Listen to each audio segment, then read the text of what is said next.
Bom dia, Adriana. Tudo bom?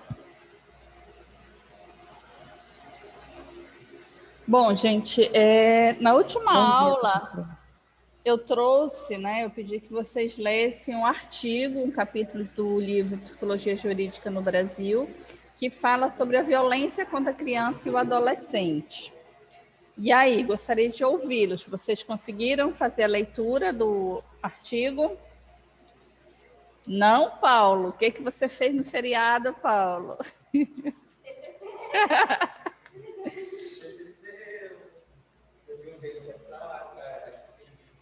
Menos mal, pensei que tivesse ido se aglomerar.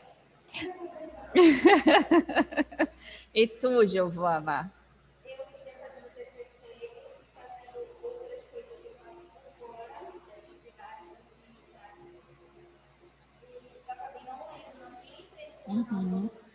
Tá. Vamos lá.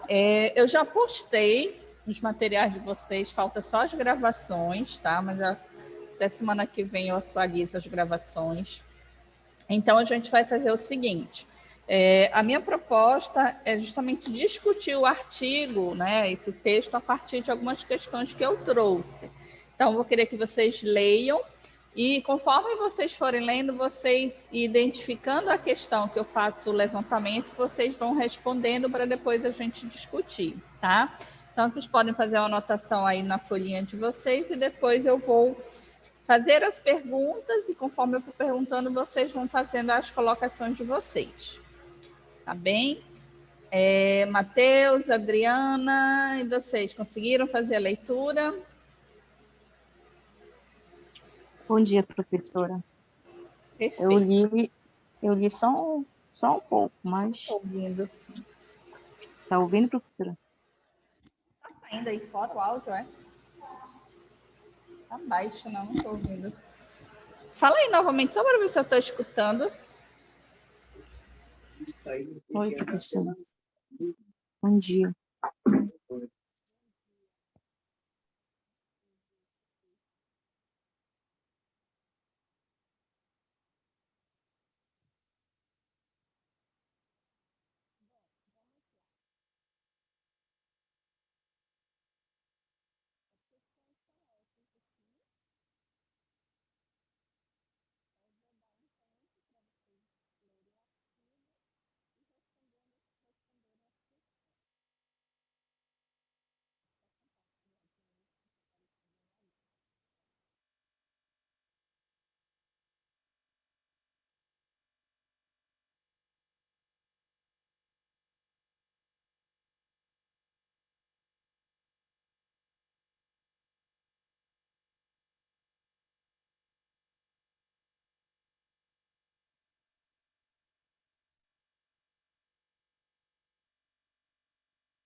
Agora, estão me ouvindo?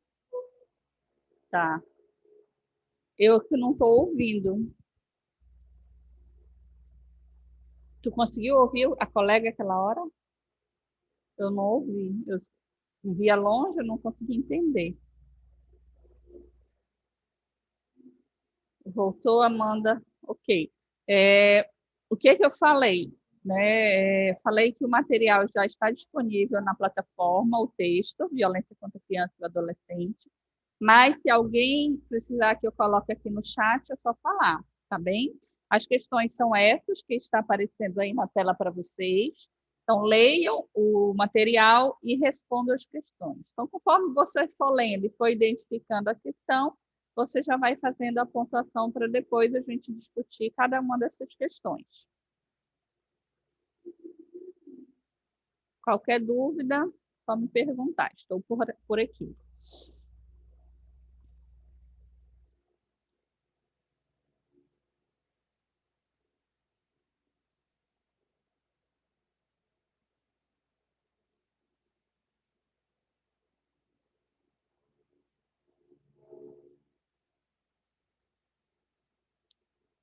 Esse ano é o ano do TCC de vocês, né?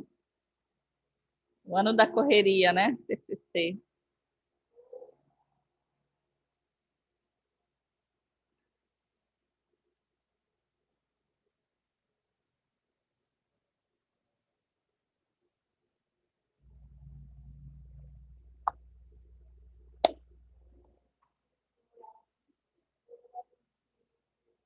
Pontua para depois a gente discutir. Porque ninguém leu. Se já tivesse lido, a gente já ia discutir, né, amiga? Como é que o teu não embaça? O que é que tu faz? O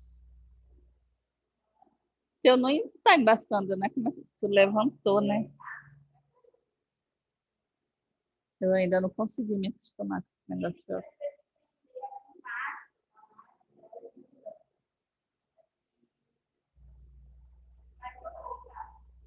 Ai, foi.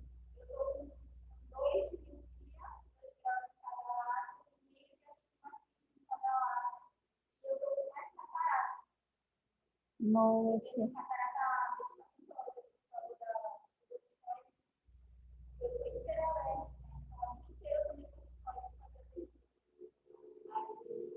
Meu Deus. E eu comecei a usar, eu não usava, né? Mas ainda não consegui me acostumar. O negócio embaça.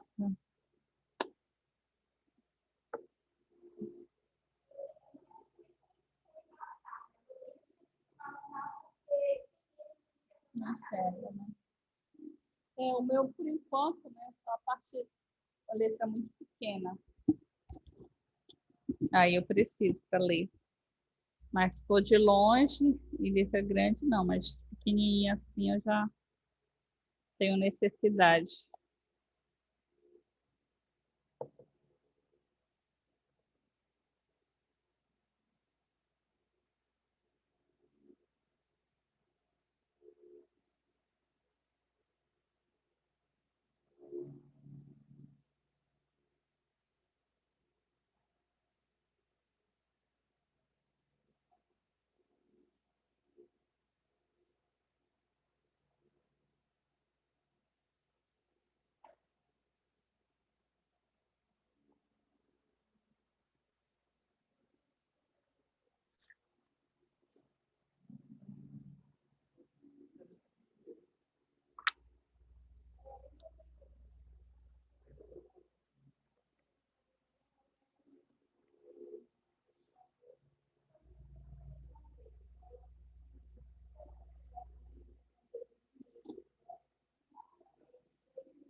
Tem um texto aqui. Quer emprestado?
Professora, essa atividade é por agora? Falou alguma coisa? Essa atividade é por agora? Eu não estou. Isso, Adriana, é para agora. Mas por que que eu não estou ouvindo? Acho que o problema é aqui, né? A senhora Amanda, ela estava ouvindo.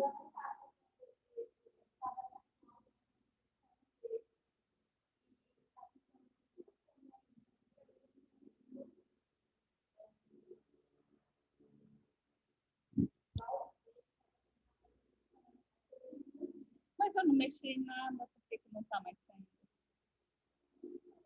Está saindo aqui, mas eu não escuto, tá uma coisa tão longe.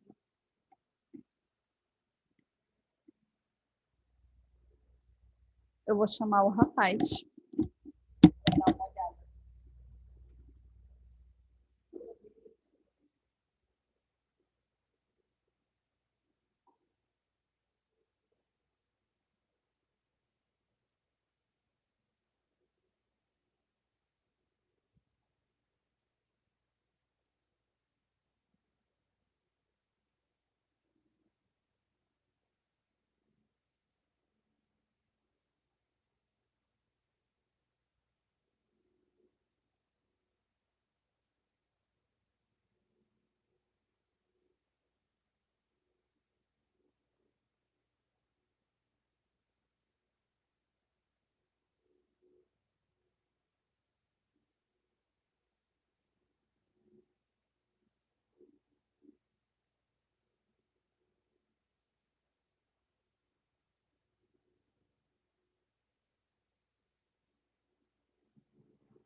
Alô, alô, bom dia.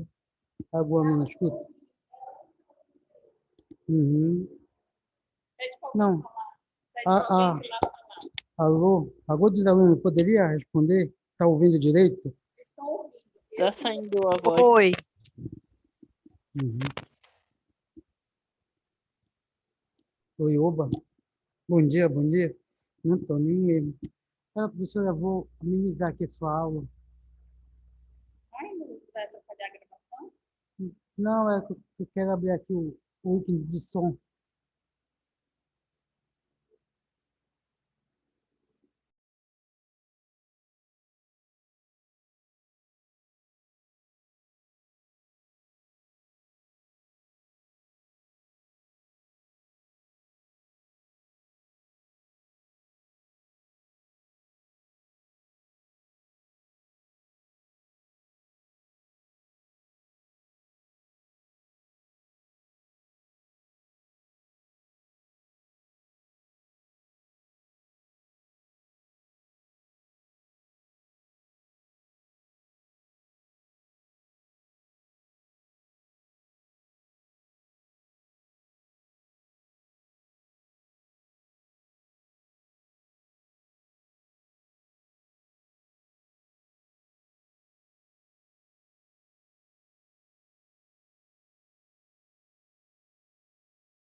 Um, dois, três, testando.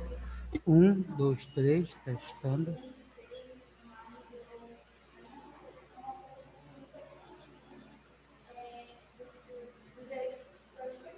Um, dois, três, testando. Um, dois, três, testando. Tá testando. Um, dois, três, testando. Um, dois, três, testando.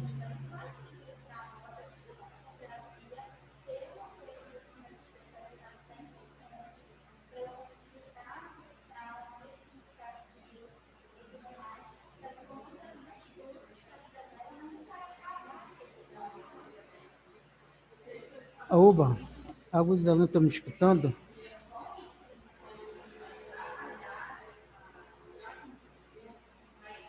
Eu aqui estou. Sim, estou Um, dois, escutando três, também. testando. Bom dia, bom dia. Bom dia. Uhum. Minha professora.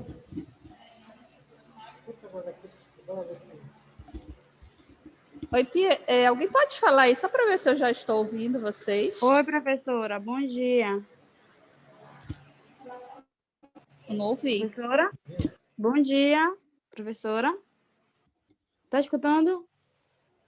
Vixe, tá escutando.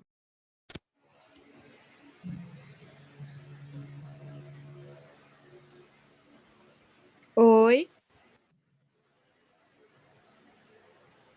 Oi, pode falar novamente, Pietra? Professora, bom dia. Tá escutando?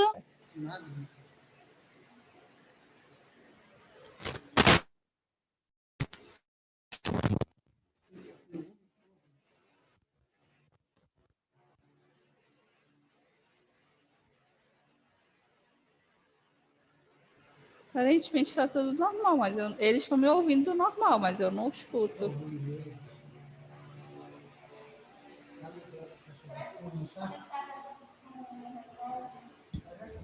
Desconectar. Tá. Fala aí novamente, Pietra. Bom dia. Oi. Tá Não, escutando? não ouvi nada. Não ouvi nada.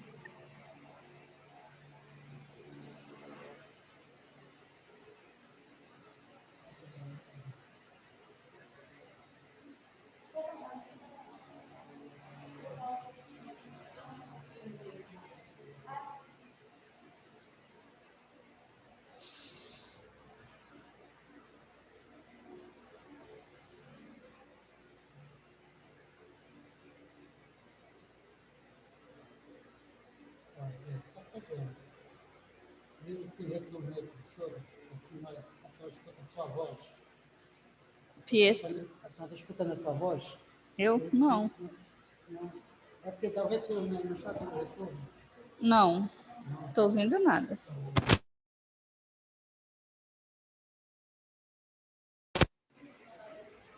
Deixa eu ver. Veja. Um, dois, três. Um, dois, três. Um, dois, três. Ó, ele tá falando, olha, mas não está tendo o mesmo retorno aqui. Seu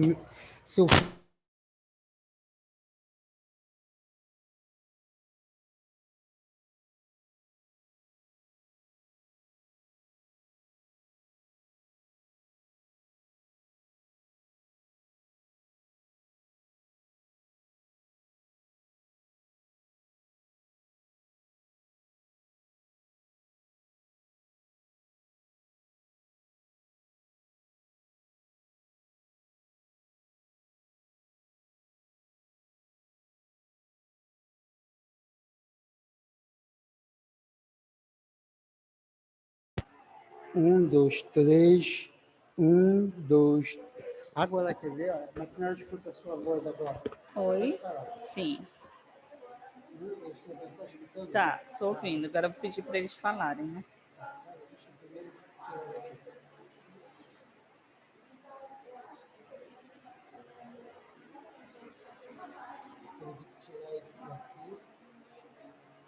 Tá. Pietra, você pode falar novamente? Oi. Tá escutando? Agora sim. Obrigada, viu, Renato? Tá, muito obrigada. Bom dia, professora. Bom dia. Eu consegui entrar só agora que eu tinha ido lá na rua. O que que teve anteriormente? Então, eu passei na última aula um texto para vocês lerem, tá? E agora eu trouxe as questões para vocês responderem em cima da leitura, certo? Ah, E tá aí, bem, então. eu tá lendo e respondendo. Deixa eu só compartilhar novamente o slide que sumiu aqui da tela.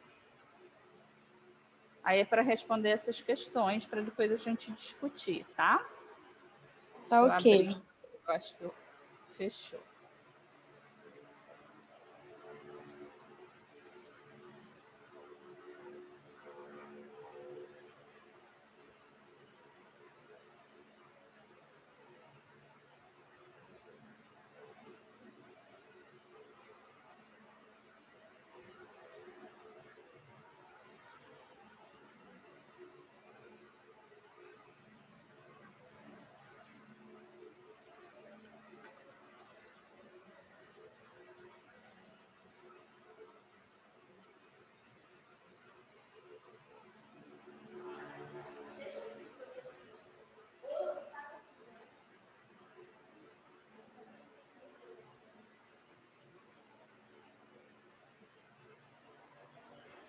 Deixa eu levantar isso aqui.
Oi?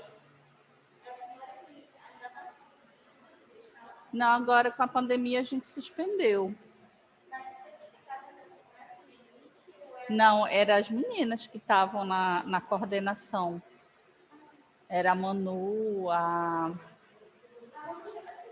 Evelise.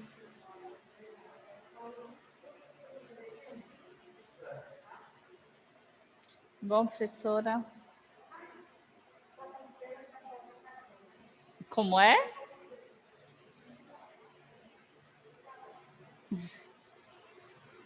Eram as meninas que eram do grupo, coordenadoras lá, as monitoras. A gente vê, porque a gente conversa esse negócio de barragem certificado, aí o pessoal que participou do grupo já tinha que ir recebendo. Eu só recebi o do primeiro. A gente fez acho que 1 ano e meio, não foi, Paulo? Se eu não me engano.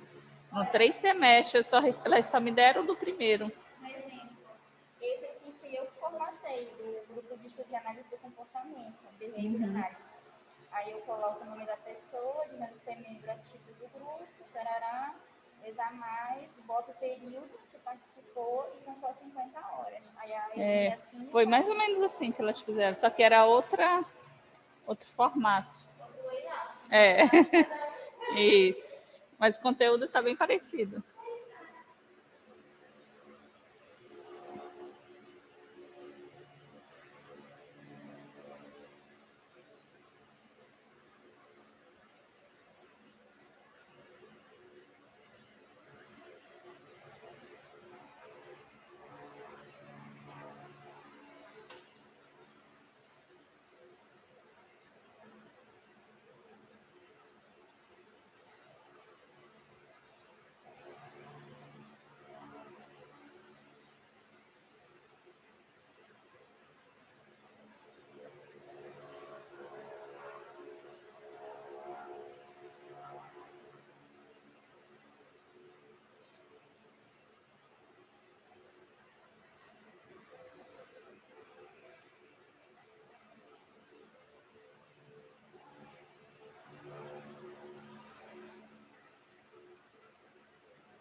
Eu já li mais na metade.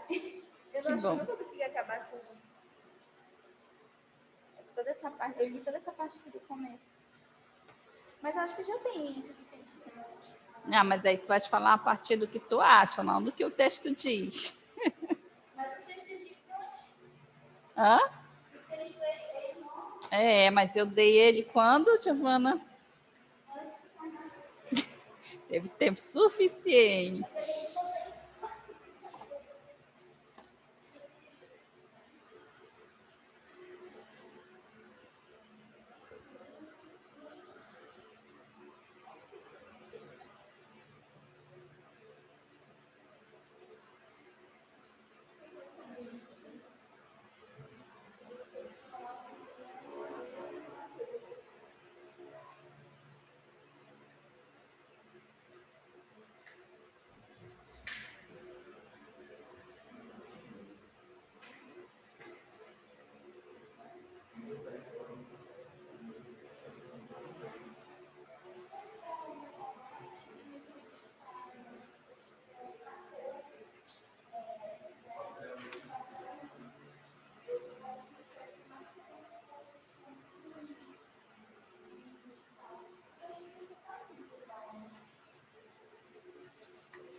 Conseguiram finalizar, gente?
Olga, conseguiu finalizar?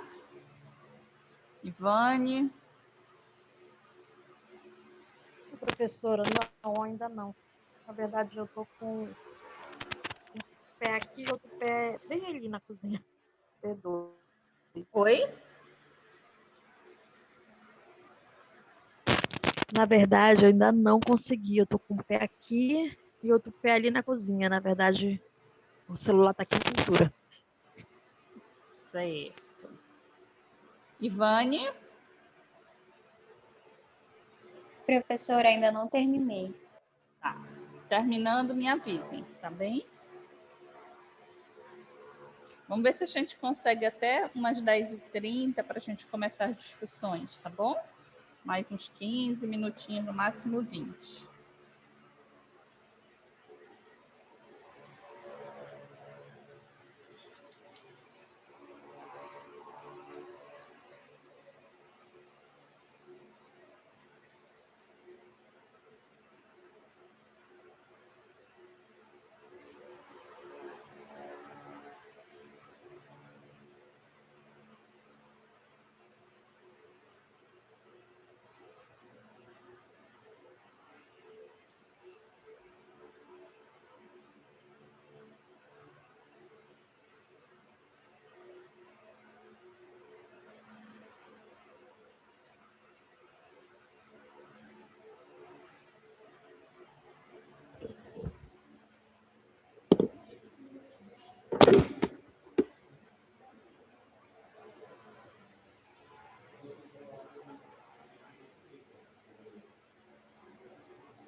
Podemos?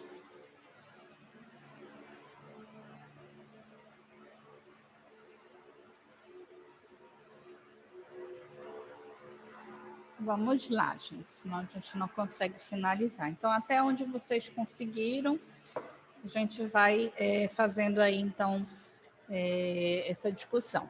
A primeira questão que eu trouxe aqui foi a questão sobre a violência praticada por um desconhecido. Tende a produzir menos danos para a criança do que aquela cujo autor é um parente próximo? O que vocês acham?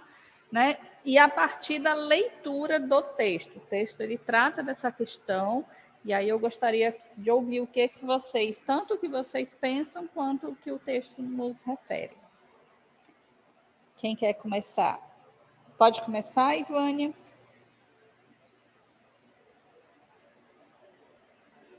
Posso sim, professora.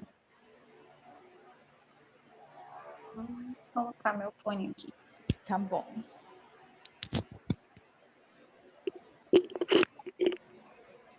Então, sobre a letra A, violência praticada por um desconhecido tende a produzir menos danos para a criança do que aquela cuja um parente próximo. Eu acho que não. Penso que o dano, ele é sempre um dano independente de por quem essa violência seja praticada.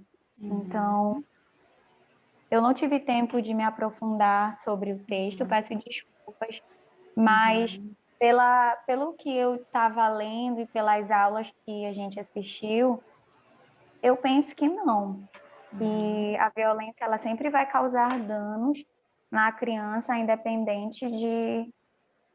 Enfim, ela sempre vai ser um trauma para essa criança. Então, eu respondi que não. Certo. Giovana? Professora, a minha opinião é semelhante com a da Ivane. Contudo, eu acredito que aquela violência praticada por pessoas parentes que convivem no mesmo recinto da criança, de certa forma, como o texto no começo fala muito sobre uma banalização da violência na nossa sociedade.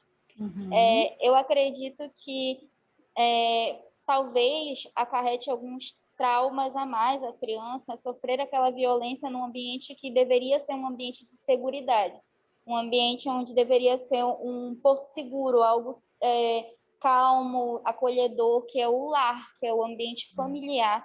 E eu acredito que talvez de forma, muitas vezes, consciente ou até inconsciente, isso traz malefícios até para o inconsciente da criança, na própria constituição que ela tem psíquica, e quando ela for constituir a própria família dela, se ela possa reproduzir esses ambientes de violência que elas repercutem na própria família dela. Então, quando a violência vem de fora, eu acredito que como a gente está, infelizmente, como tem essa banalização da violência na sociedade, a gente já espera que aconteça algo do externo. E quando acontece algo do interno da casa, é algo que eu não sei, eu acho que traumatiza de uma certa forma, mas eu acredito que violência é violência, todas vão gerar dano, mas o que vem do familiar é algo que gera muitos danos para a criança. Bom, é como se tivesse uma bagagem a mais, né? Tivesse um conteúdo mais forte. Tem uma impressão, né? Bem maior. Eu entendo a fala da Giovana, concordo também. É assim, violência sempre vai gerar dano, né? Independente se ela é constituída dentro do nosso seio familiar ou externo.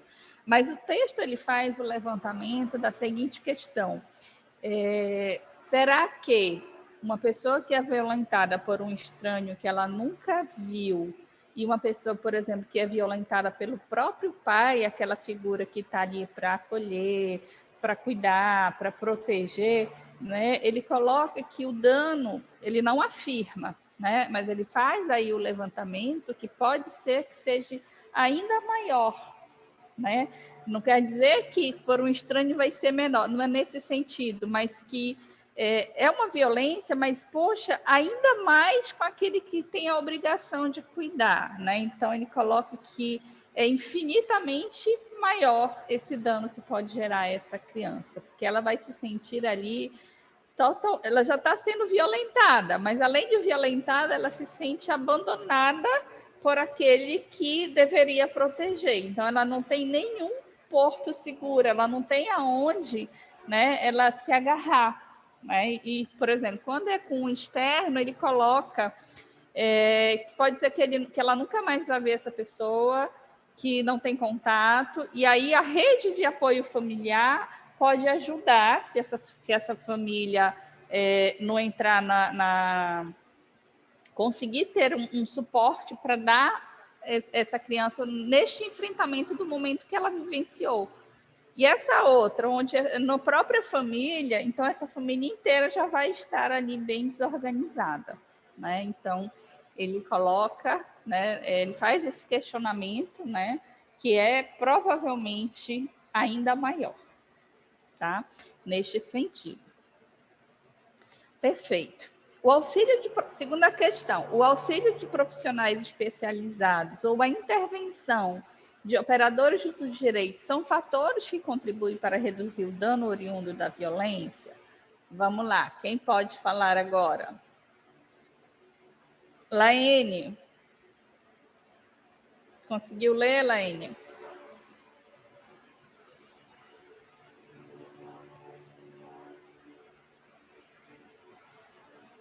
Mateus.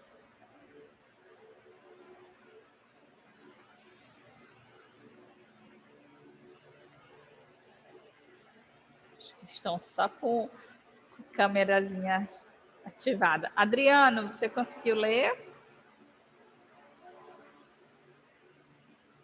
Eu vou só dar mais uma olhada aqui rapidinho. Tá.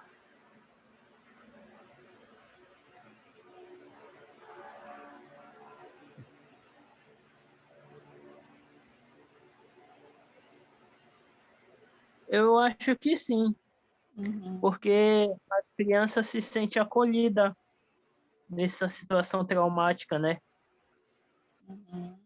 Perfeito. Paulo, essa segunda questão.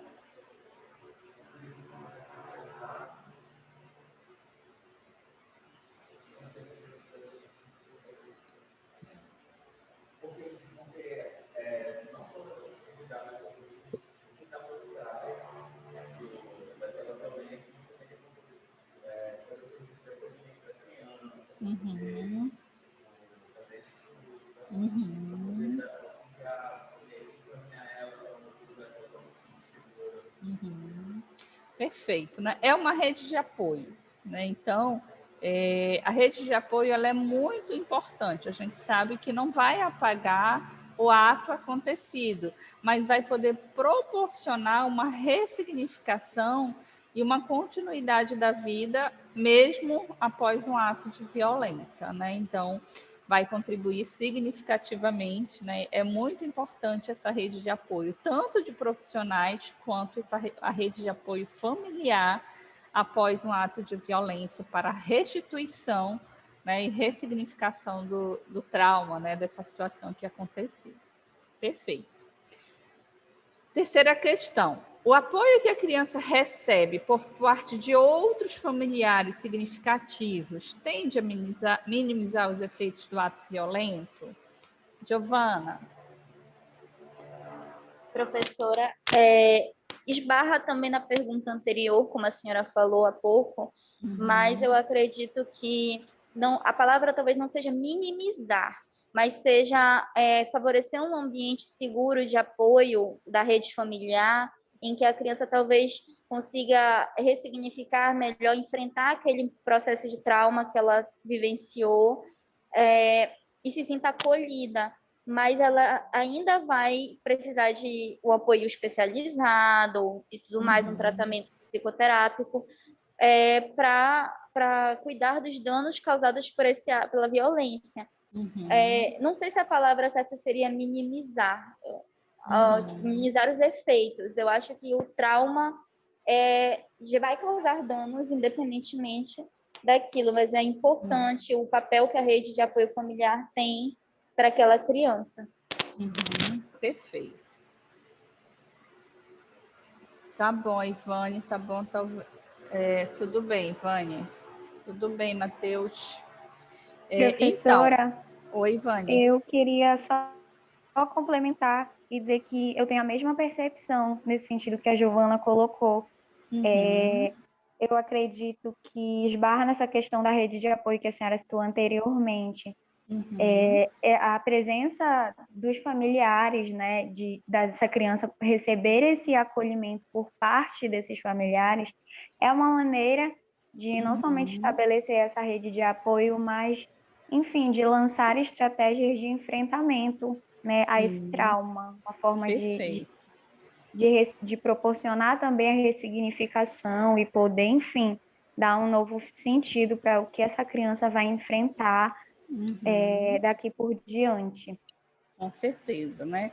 Então, a gente coloca, né, que essa rede de apoio familiar, né, ou mesmo não só familiar, mas essa rede de apoio seja de amigos, de pessoas que estejam ali próximas para ajudar nesse momento dessa criança ou desse adolescente se sentir ali de alguma forma acolhido, de alguma forma segura, isso vai auxiliar, né? A gente não pode dizer que vai certamente minimizar, mas a gente sabe que vai sim ter um efeito positivo e de forma significativa. É mais algum ponto, né, de apoio, onde essa pessoa vai se sentir ali acolhida, né? Diferente de ela sofrer o ato e depois do ato, por exemplo, ela sofrer por parte da família, a culpa é sua. Por que você foi andando, estava vestida de tal forma? Por que você estava não sei o quê? E até mesmo, às vezes, não é só da família, né? Às vezes, do externo também tem esse tipo de pensamento. Então, isso é muito ruim. O desconfiar do que a pessoa falou, se é verdade, se não é, ou tentar minimizar, tirar isso de letra, né? Colocar isso como sendo algo não tão ruim, isso a pessoa se sente, né, cada vez mais desamparada. Então, é muito importante essa rede de apoio, no sentido de acolher mesmo o que essa pessoa está sentindo, essa criança ou esse adolescente, tentando entender a dor dela a partir da dor dela, a partir daquilo que ela sente, da forma com que ela está vivenciando, e fazer aí esse acolhimento para que ela, de alguma forma, consiga ressignificar o que aconteceu. Perfeito. Quarta questão. O afastamento da criança do lar doméstico elimina o prejuízo emocional decorrente da violência? Justifique. Ivane, você pode comentar essa? É a D. Então, eu coloquei que a questão ela usa, né, esse termo de eliminar o prejuízo emocional. Então, eu não acredito, né, que elimina. Entretanto, mantém essa criança de algum modo em segurança, né, uma vez que ela saiu desse ambiente que era o cenário dessa violência, né? Então, de alguma forma, o distanciamento pode oferecer certa segurança para essa criança, né? E me lembra muito essa questão de que esse ambiente ele pode ser um lugar que rememora essa criança dessa violência o tempo todo, né? Um lugar onde ela pode ficar muito apavorada, né? Pode ser um cenário, não deixa de ser um cenário aonde se deu esse trauma, essa violência. Então, eu não acredito que elimina, entretanto, pode proporcionar algum tipo de conforto, algum tipo de sensação de maior segurança para ela. É claro, a depender também do lugar para onde ela vai estar sendo redirecionada. Perfeito. O texto ali, essas palavras das perguntas que eu utilizei aqui são exatamente palavras do texto, né? Então, quando ele coloca elimina, ele utiliza essas palavras bem, como é que eu posso dizer, minimiza, elimina, bem taxativas, né? E a gente sabe que nem sempre é tão taxativo assim, né? É tudo muito subjetivo, é relativo, depende de cada caso. A gente não pode tratar questões de uma forma muito incisiva, né, quando a gente está falando de pessoas, tá?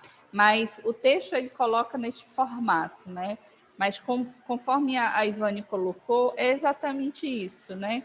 Então, imagine a criança ou esse adolescente sofrer um abuso sexual dentro da sua casa e ter que continuar ali vivenciando aquele local, morando naquele local. Então, o afastamento, né, para um outro local, às vezes, auxilia nessa ressignificação, nessa mudança de espaço e não continuar ali naquele mesmo local. Pode falar, Giovana.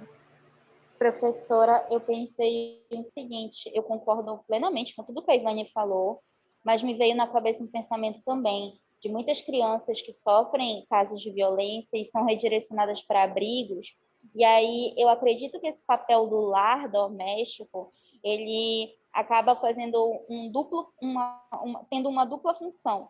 Ao mesmo tempo que ela pode revivenciar, rememorar, como a Ivane disse, o ato de violência, aquilo que ela sofreu, o trauma, naquela presença daquele ambiente, ao mesmo tempo, crianças que são redirecionadas para abrigos sentem a falta deste lar, mas não é daquele lar agressor, era do papel que um lar tem na subjetividade daquela criança.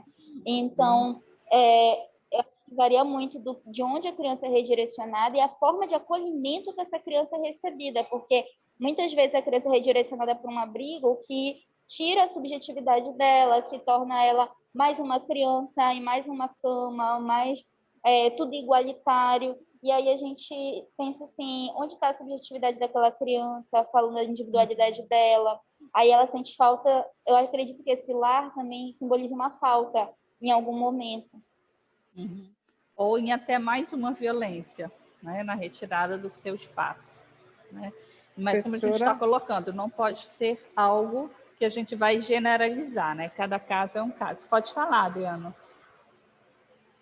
Eu me lembrei daquele filme do Quarto de Jack, que a mãe e a criança sofrem violência doméstica, mas a criança passa a sentir falta daquele espaço. Uhum. Sim. Eu não assisti o filme, mas tem essa... Sim, pode falar. Pode haver casos que a criança sinta a falta do lugar, mas não necessariamente das lembranças. Uhum. Sim. Né? Porque, assim, o que é o lar? Né? É um local onde a gente se sente seguro. É um local onde a gente sabe onde a gente está nossas coisas, onde a gente vai se alimentar, onde a gente vai dormir. Então, assim, independente do que aconteceu, a gente tem, sim, aquela noção de lar, a nossa casa, o nosso aconchego, a nossa segurança. Então, independente do ato que ocorreu, pode ser, sim, né, que ela vai sentir falta do espaço, daquele local, não necessariamente do abuso, né, mas do sentimento de lar, né, que ela está sendo retirada ali e às vezes pode ser, sim, mais uma forma de violência, que agora ela não tem mais nem o lar, né? Perfeito. Letra E. Um elevado grau de autoestima da criança tende a neutralizar os efeitos adversos da violência? Justifique. Vamos lá. Giovana. Professora, essa pergunta me lembrou tanta coisa, mas, enfim, eu vou falar a minha compreensão. Eu acredito que, às vezes, esse alto grau de autoestima da criança ele surge como mais um mecanismo de defesa, em alguns casos, perante a situação traumática, do que simplesmente ele ajudar a minimizar. Porque o texto, como a senhora mesmo falou, ele usa muitas essas palavras, elimina, minimiza, neutraliza, e nós acreditamos, assim, acredito que o meu pensamento dos colegas que estão falando até agora, que não tem como apagar os efeitos traumáticos de uma situação de violência. Tem como favorecer com que aquela criança ressignifique a experiência de vida dela e consiga sentir menos prejuízos quanto à sua vivência perante aquilo que ela passou. Mas muitas vezes eu vejo esse elevado grau de autoestima, às vezes ele surge de uma forma como um mecanismo de defesa perante aquilo que ela passou. Então, enfim, é o que eu acredito. Uhum. Perfeito. Ivane.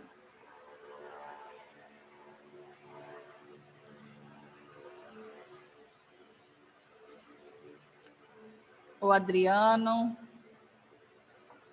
Professora, Oi. eu não consegui chegar a uma conclusão assim a essa pergunta, foi a única que eu não consegui responder.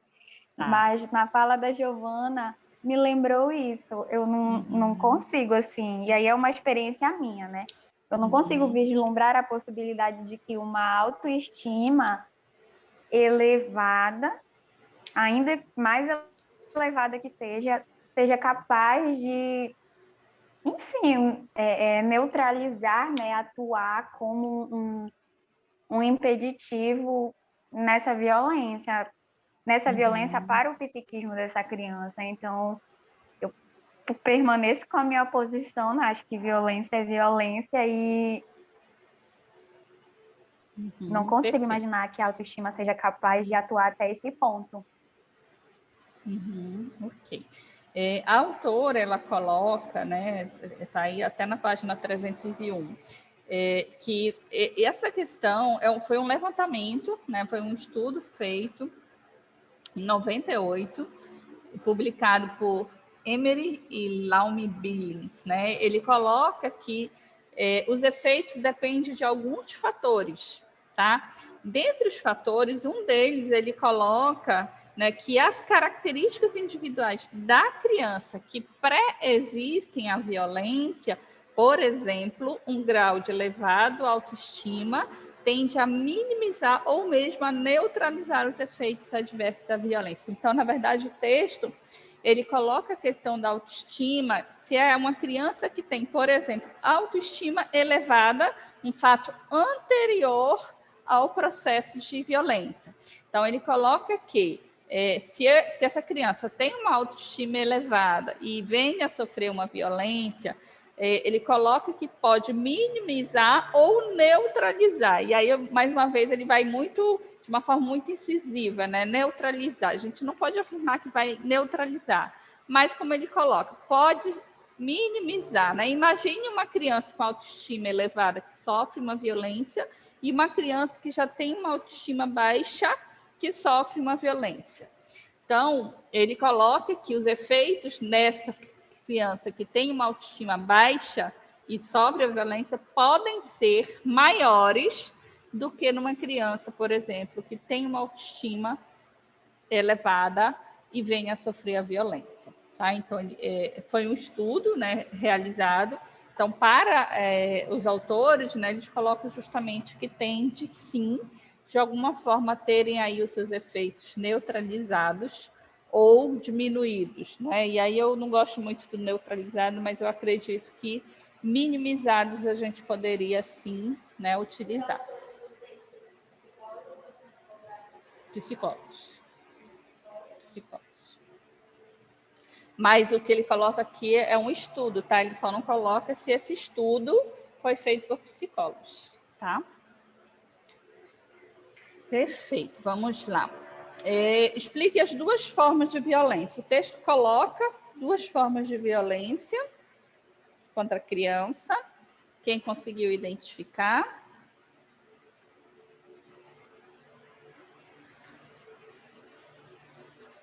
Conseguiu achar, Ivânia?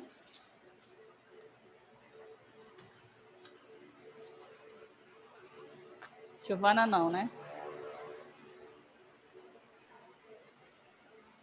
Professora, eu não retirei necessariamente do texto, mas eu queria perguntar, essas duas formas que são praticadas em família seriam, por exemplo, não com a família como um todo, mas para alguém que está dentro da família. Seria uma modalidade de violência intrafamiliar, no caso? Sim. Tudo aquilo que ocorre dentro da família é uma violência intrafamiliar, tá? Sendo que o texto aqui, ele está se referindo, quando ele vai falar aí dos tipos de violência, ele se refere novamente a esse mesmo estudo feito em 98, tá? Por esses pesquisadores, a Emery e o Lauman Billing, tá? Esses dois pesquisadores, eles propõem distinguir duas formas de violência em família, tá?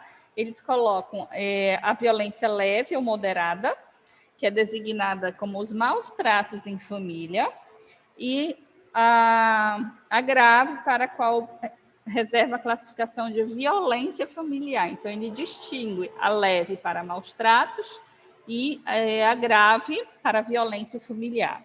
O que ele caracteriza como violência leve? Tá? Ele coloca como risco ou dano físico ou sexual mínimo. Tá? Então, se a gente imagina na semana passada, quando a gente estava falando lá de tapas, né, a gente poderia enquadrar nesse sentido, né? É uma violência de maus tratos dentro dessa classificação que o autor coloca como sendo leve, porque tem ali uma violência física, tá?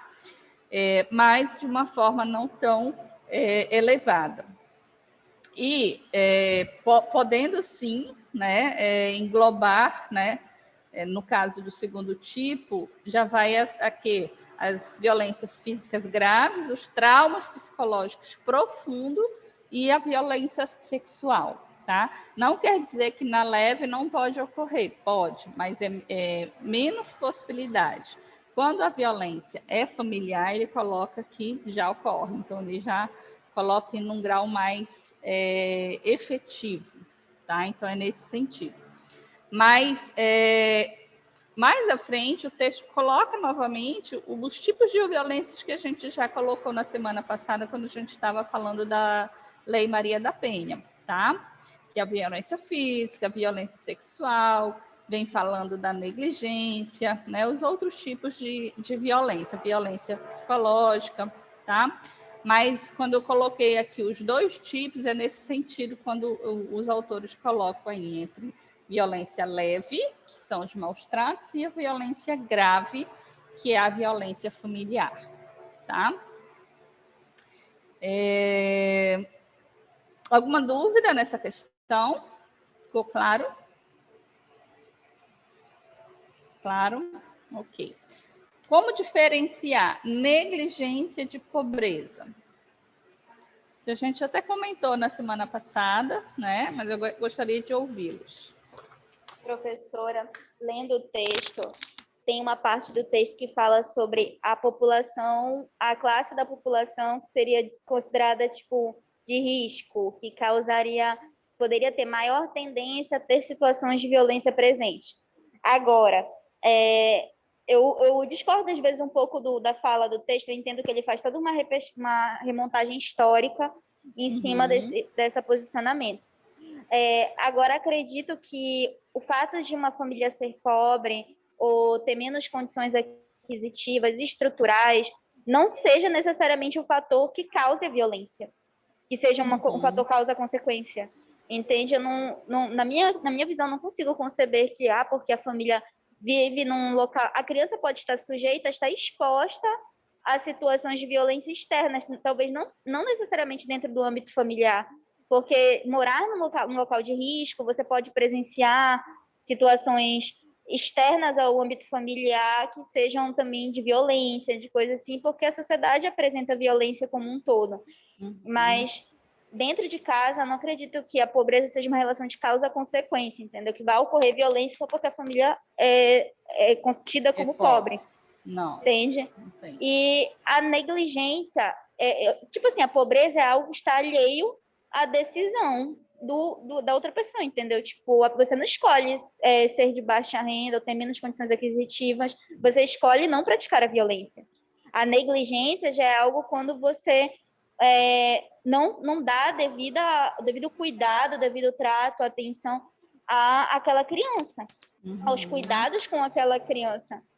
Porque não significa que a família seja pobre, que ela vai ser negligente com o cuidado daquela criança. Pelo contrário, tem família que se redesdobra para cuidar da criança, por mais que não tenha condições. É esse o meu pensamento. Né? Então, assim, na verdade, a negligência é a questão do abandono, né? Então, é a omissão de cuidados básicos, né? Então, às vezes, mesmo a família sendo pobre, não necessariamente porque ela é pobre que ela vai ser negligente. Às vezes ela pode ser pobre, acabar faltando alguma coisa no sentido de alguma alimentação, Mas ela não vai abandonar a criança, ela não vai deixar a criança ali sem os cuidados básicos, né? Ela vai estar dando todo o suporte. Mas pode haver, sim, mesmo na pobreza, negligência, assim como com dinheiro haver negligência. Então, a gente precisa entender o conceito, né? Que negligência não é não ter alimentação, por exemplo, né? Isso aí é falta, é pobreza, é não ter alimentação. Mas a negligência, eu mesmo não tendo alimentação, eu não estou cuidando, estou deixando a criança largada, né? Então, abandonada, né? Deixando ela ali correndo riscos, por exemplo, tá? Então, a negligência é esse sentido de abandono, de deixar a criança ali. Oi, Adriano, pode falar. Não, não falei nada, não. Não? Ah, tá. Pensei que você tinha falado aqui. Perfeito, então. Letra H. Eu, psicólogo, quando tomar ciência ou suspeitar de que uma criança esteja sofrendo maus tratos, devo notificar? Texto a Giovana colocou aqui, com certeza. E vocês, o que acham? Também, com certeza. Precisa notificar. Apesar de que existe um processo, todo um protocolo, requerimento que precisam ser preenchidos, mas toda essa questão burocrática não pode ser deixada à parte. É necessário notificar, sim. Perfeito. Isso, né? A gente faz a notificação, não vai caber a nós fazer a investigação, a gente vai notificar aquilo que a gente tomou ciência, né? O restante não vai ser de nossa alçada, né? A gente faz a denúncia, não só eu, psicólogo, mas qualquer profissional, seja da escola, seja da área da saúde, né? Qualquer pessoa que tenha, de alguma forma, ciência, ela não pode ser omissa, tá? Conforme a gente até falou um pouquinho disso na semana passada, e o texto ele vem, então, corroborar com essa questão, afirmar, né, da importância das pessoas que têm, de alguma forma, acesso a essa informação, fazer a denúncia, tá? Perfeito, gente. Então, desejo aí bom restinho de semana, né? Hoje é segunda-feira, mas já é quinta. E terça-feira que vem a gente se encontra novamente. Beijo grande. Tchau.